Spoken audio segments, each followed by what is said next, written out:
Hello, everybody, and welcome into the reveal of my number 29th ranked team, my in-depth 2022 NBA preseason power rankings. I'm your host for the series, Sean Spaces Davis. If you haven't checked out the most recent episode, go check that out here on the NBA Front Office Show's YouTube channel. I had a lot of fun breaking down the number 30th ranked Houston Rockets team, and that was a ton of fun. So go make sure you guys check that out and subscribe here to NBA Front Office Show's YouTube channel. Ring that post notification bell as well, so you can stay up to date with all of the uploads on the channel, and you can stay up to date with the NBA preseason power ranking series. You can follow me on Twitter at Sean_DABI.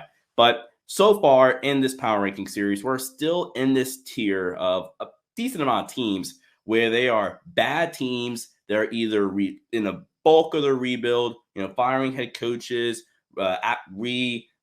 gaining new young pieces to build around, or they just started that rebuild. And I think that's where we are with this Utah Jazz team that is fully embracing that rebuild now. Quinn Snyder walked away. He decided he did not want to be the Jazz head coach next season. So he resigned from his role as head coach. And then Rudy Gobert gets traded. And then the Rudy Gobert trade really signaled the fact that the Jazz really are starting a rebuild. And I'm glad that they traded Donovan Mitchell, even though technically Donovan Mitchell never publicly requested a trade. I still think it was the right decision to move Donovan Mitchell because of the fact that if you keep Donovan Mitchell around, you're going to be too good to be able to suck. You're going to be too good to where, you're a playing team and now you're getting a low-end lottery pick that likely isn't going to be able to kickstart a rather fast rebuild, or what you hope to be a rather fast rebuild. And by trading Donovan Mitchell, you get a bunch of picks back from Donovan Mitchell and Rudy Gobert, and you trade Royce O'Neal as well. So you have a bunch of draft capital back. And by trading Donovan Mitchell, you are going to be a bad basketball team this upcoming season. You're not going to be a team that's, just good enough to make the play-in and maybe make the playoffs and get bounced in the first round, but not good enough to make any significant run to where you're like, okay, let's put our chips all in and things like that. And basketball and sports in general, professional sports, the two biggest goals are to make money and to win titles. And the Jazz had their window. They had a 2-year window, 2-3-year window the year before COVID, the bubble season, and then the year after, where they won 60-plus games with a number one seed in the Eastern Conference and lost in the second round. That was their smaller window that they had of opportunity, and they failed. They weren't able to get the job done. They made some all-in pieces. They go get Mike Conley. They go get Bogdanovich. They bring in Jordan Clarkson. They trade for all these guys. They bring in Rudy Gay. I think I just mentioned Jordan Clarkson. Like they went all in. They went with their version as a small market team. It's all in. But now you have to start fresh. You have to rebuild. You have Danny Ainge now in there. It's your executive basketball president of basketball operations. So you're starting over. You're starting over as a franchise. And I think it's a perfect segue into this offseason that's one of the busiest in all of basketball. So key departure, notable additions and departures, excuse me. You lose Donovan Mitchell, and you lose Rudy Gobert via trade, obviously. You also trade Royce O'Neal for a first-round pick to the Brooklyn Nets. And then you also lose Joe Ingles as well in free agency. You also lose Daniel House in free agency. And Hassan Whiteside just hasn't came back yet. I mentioned Mike Conley, Bojan Bogdanovich, and Jordan Clarkson as questions because those guys really could be pieces that this team's looking to move at some point before training camp, before the preseason starts. Because with the way this roster is, I think there are suitors. Bogdanovich has been linked to the Lakers and the Suns recently. Clarkson's going to have his suitors. Conley is going to be a little more of a picky market, but I think you could get some decent value back for a couple of these guys with win now competitors. So I think it makes all the sense in the world to get some of these guys out the door. So they haven't been officially traded yet, but they could be potential trade pieces. And then in return, you get Colin Sexton, Malik Beasley, Taylor Horton-Tucker from the Lakers, Jared Vanderbilt as your more bigger notable additions. And then key players drafted. Technically, these guys they did not draft, but you did get Ochai Agbaji from the Cleveland Cavaliers who was a first round selection, last pick in the lottery. So that is a draft that's not our first round draft pick in my eyes. And then Walker Kessler from the Timberwolves, you get him who was selected at pick 22. So you got 2 first round draft picks that were selected this season on your roster now. And then in other additions, you got all the picks. You got around a dozen first round draft picks now between now and 2029. So this Jazz team, they rather quickly now have accelerated the rebuild or made it easy to accelerate the rebuild due to all the picks that they have. But they're going to have to hit on their draft picks as well. And the Jazz, they might be in the Victor Wembanyama sweepstakes now. I mentioned it with the Rockets. I don't think the Rockets are. I think the Rockets, in terms of their core group of guys, I think they're fine with Jalen Green, Jabari Smith Jr., who they just drafted, and Alfred Sengun. So I think they're fine. I don't think they're in the sweepstakes, but I think the Jazz have officially entered themselves into the sweepstakes. And we'll talk more specifically about the additions from the guards and like Collin Sexton, Malik Beasley, THT, and Jerry Vanderbilt in just a sec. This team is over the cap right now. They are. It is for all for show, so we will mention this, but they are over the cap right now. It's still marked only in yellow because cap situation could look a little bit more promising if a couple of trades break their way. And then also next season, they project to be a team that's not over the cap, and they should have some cap space flexibility heading into next season.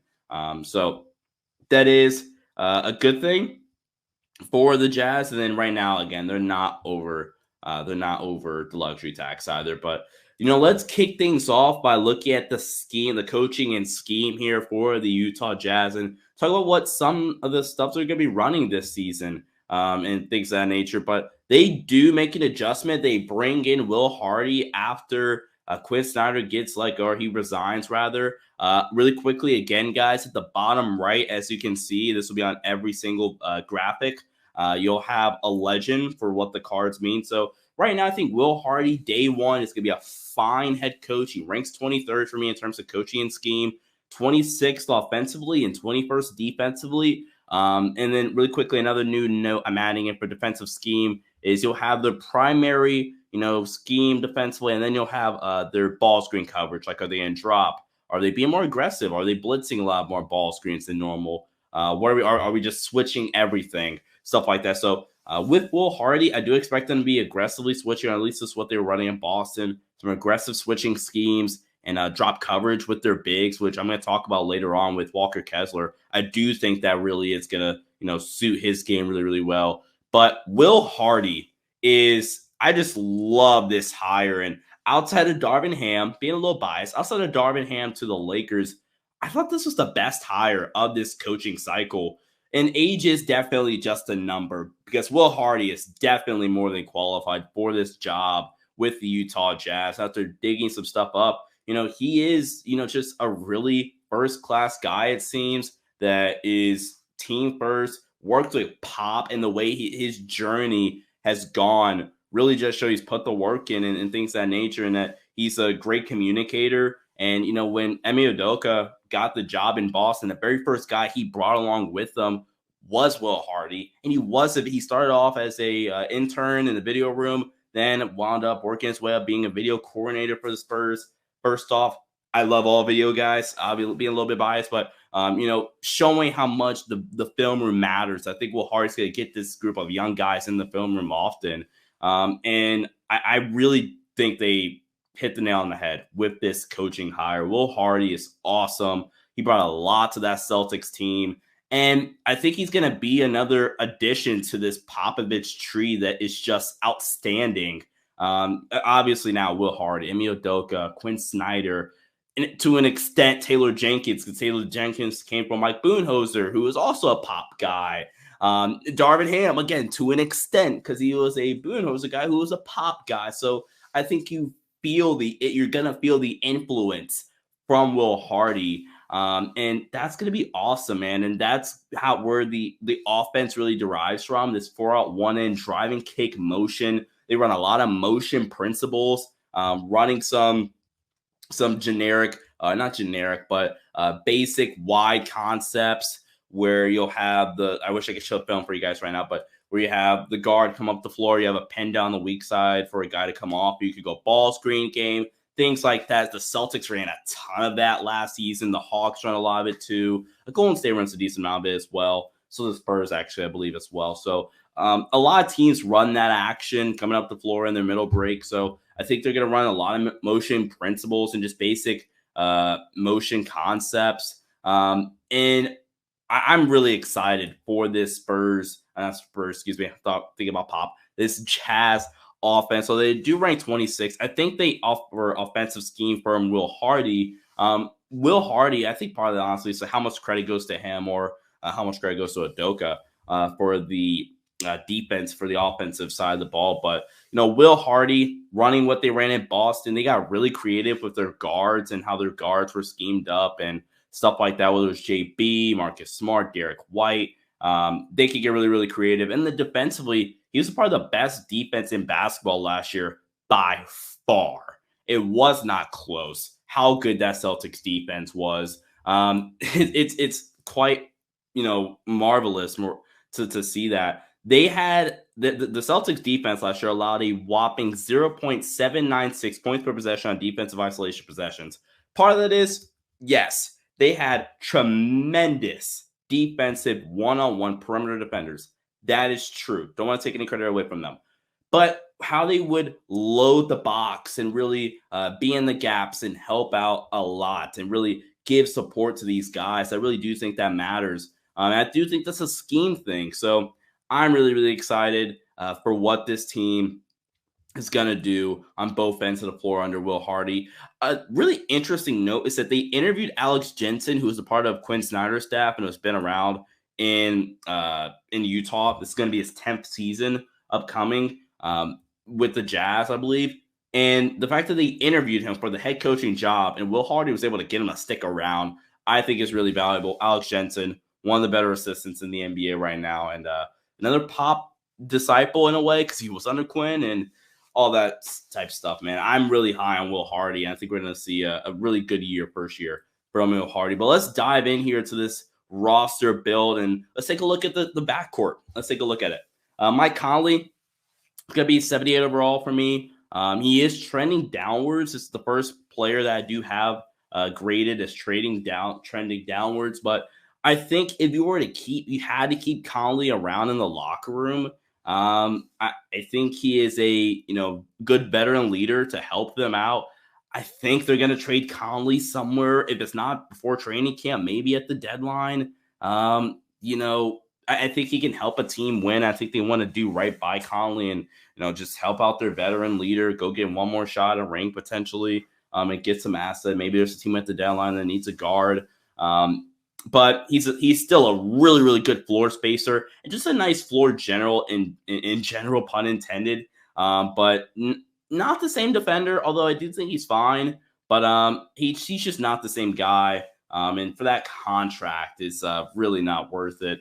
And Colin Sexton, I do think he's trending upward, excuse me. I think Colin Sexton, though, is quite frankly, really overrated defensively. And I mean, maybe I'm just looking at the wrong stuff from certain people on social media and Jazz fans, but I think Colin Sexton's become really overrated defensively. I think defensively, he's fine. I do think he has a lot of upside on the defensive end of the floor, but it may be something that could be untapped by a really good coach or an up-and-coming coach like Will Hardy. But defensively, I think he's really overrated. A guy that gets put out of position way too often.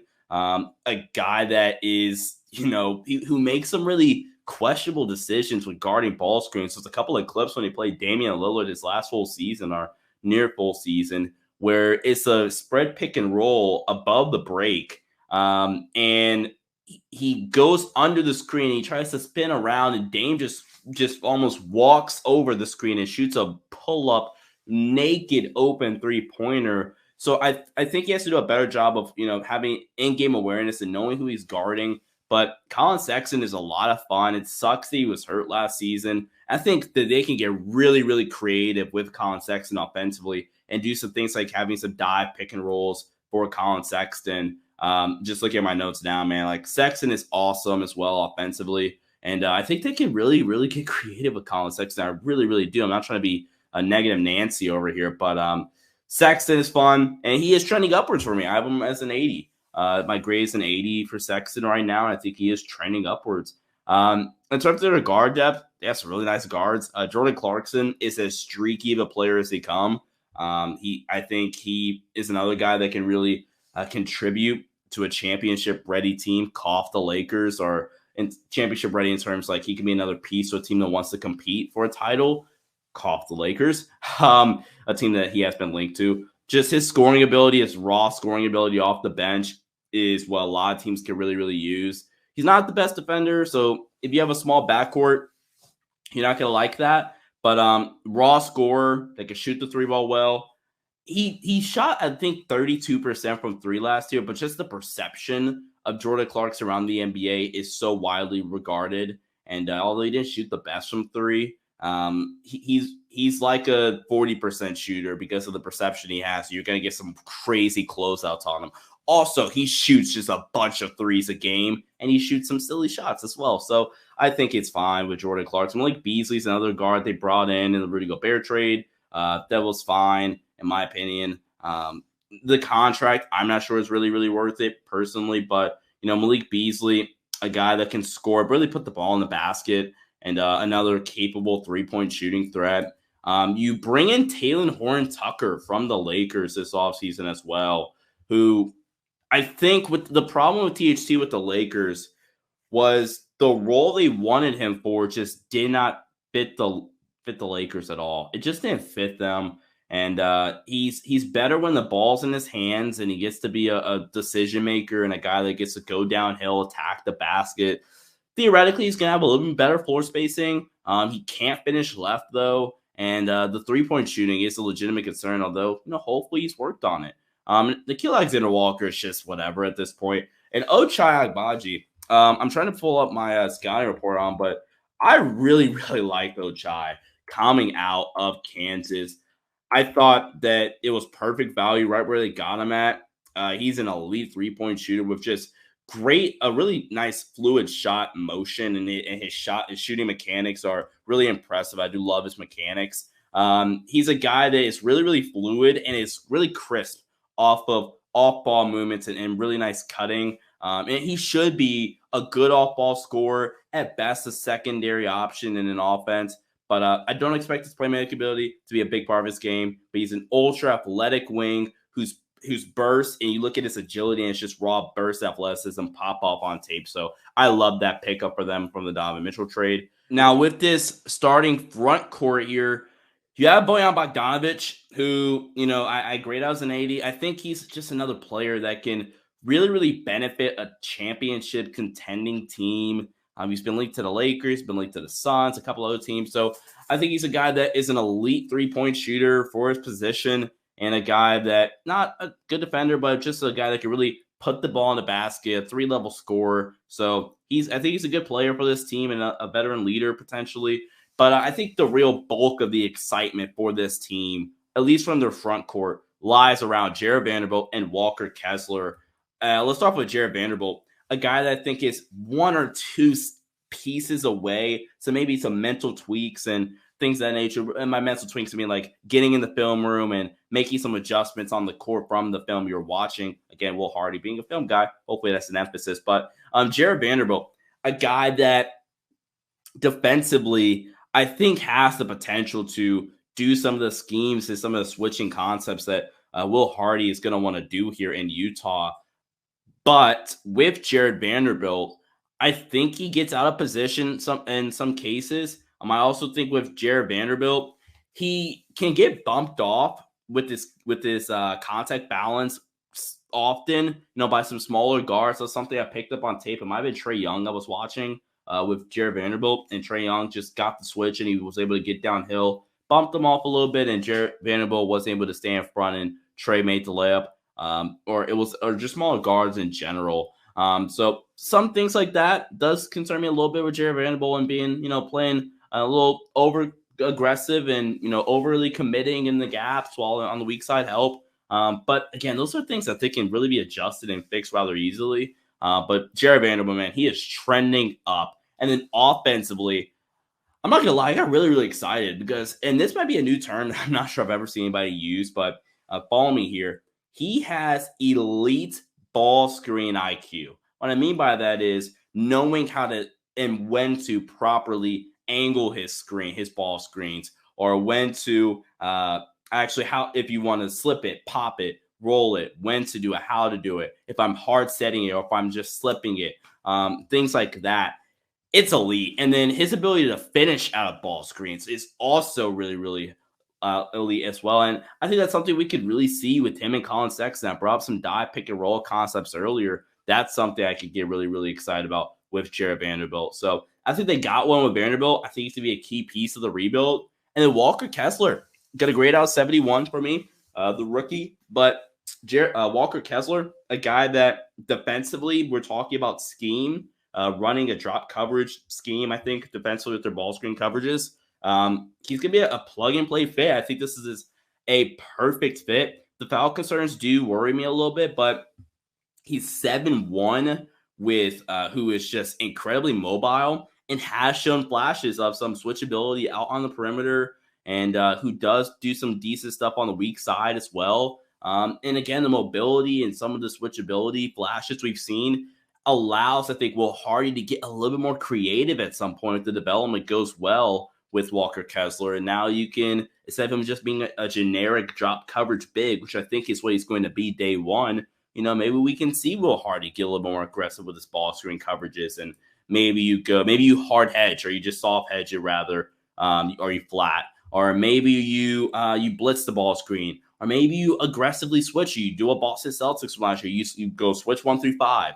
Right, you're allowed to do that potentially if the development goes right with Walker Kessler. And then, or if worst case scenario, you just go basic drop coverage. I think Walker Kessler will be fine with that because the shot blocking ability that he has is elite. He averaged 4.6 blocks per game last season. And if you're in drop coverage, and even if the guard fights over the top of the screen and he gets by that man, and he's coming downhill towards you where he has a head start, the recovery and the length from Walker Kessler should be enough to be able to get the block or really contest the shot at the rim. So Walker Kessler is somebody that I think can really, really be a positive asset for the Utah Jazz in the coming future. I think you want him to start this year because I think you want to get as much reps as possible with them. And then also, you don't have a lot of depth, honestly, to really say, yeah, okay, let's not start the rookie. I think you should start the rookie. I think you should. Now, however, the problem is the tournament really exposed some issues he has with moving in space at the next level. And another problem that the Jazz had with Rudy Gobert in the playoffs in the past, where teams would just, play Rudy Gobert off the floor. So he needs to, really hound in on his mobility and really make sure it's really working or he's improving it at the next level. Again, I think there's glimpses of it, and the potential is there of flashes, but it needs to be more well-rounded. Otherwise, I think you're limiting some of the stuff you can do defensively, but he's a guy offensively as well that I think is a really good finisher. He finished 30 out of 32 attempts on pick and roll where he's diving to the basket and finishing. So a good finisher at the rim that, although he's not a good three-point shooter at all, actually, the bright side is he took 50 of them. So he has the confidence to shoot them. He just didn't make them. So you're hoping that you could get some good luck there. Forward depth, Lauri Markkanen, good three-point shooter. Not much there. Rudy Gay, it's just fine at this point. I think he's more of a veteran leader in that locker room more than anything. That guy, I think, will stick around. And then Stanley Johnson, a wing defender that really hasn't been able to figure it out from three-point range, which I think is why he's hopped back and forth between teams his whole career. A former lottery pick who I thought with the Lakers last year looked really, really solid and was a rotation player for them. But let's look at the strengths and weaknesses for the Jazz. I think you have an up-and-coming coach. You have some good youth. But I think the defense, although I think the defensive scheme and where it ranks 21st is a strength, the defense as itself this year, I don't think the Jazz are going to be a good defensive team The center depth is troubling. Like, it's nothing much there really. You can go too deep, but it's really, really thin. I'm not sure. Like, if an injury happens, Jared Vanderbilt is your second string center. And then young coaching, I think, could be a weakness. He is really, really young. Will Hardy is really young. He is only 34 years old. But I think Coach Hardy, with him, I think he's going to have some growing pains. He's going to have to overcome this upcoming season. But I think he's an upside. He's a strength as well as this Jazz organization as a whole has, because you have him for 5 years. And Danny Ainge can really, in the front office itself, they have David Fizdale now in the front office as well. They can really groom Will Hardy and work with him and let him know, like, hey, look, the clock has not started yet. So we have a little bit of time to group and develop you as a head coach and really get some things going. By the way, I forgot to mention this about development. Will Hardy, when he was at San Antonio, some of the development stuff, he was accredited to him for the development of those guys at San Antonio. So that's a big piece. The over-under is 25 for the Jazz. I'm going under, especially if they make a couple of trades. And I'm projecting they make those trades. Hence why, if you go back to the notable additions and departures, I have those guys with question marks. But I think with the current team, they could surprise some people. And, like, if they play well on a given night and you just don't show up to play the Jazz, yikes, they can beat you. I honestly think that's every team in the NBA, though, where if you don't show up, they're good enough to beat you. I think there's a lot of great NBA talent, even on the bad teams. So you're going to have to show up to beat this Jazz team regardless. But that's going to be it for this episode of my in-depth 2022 preseason power rankings. Thank you guys so much for tuning in. Stay tuned for number 28 ranked team. It should be dropping shortly. Thank you guys so much for tuning in, and peace out.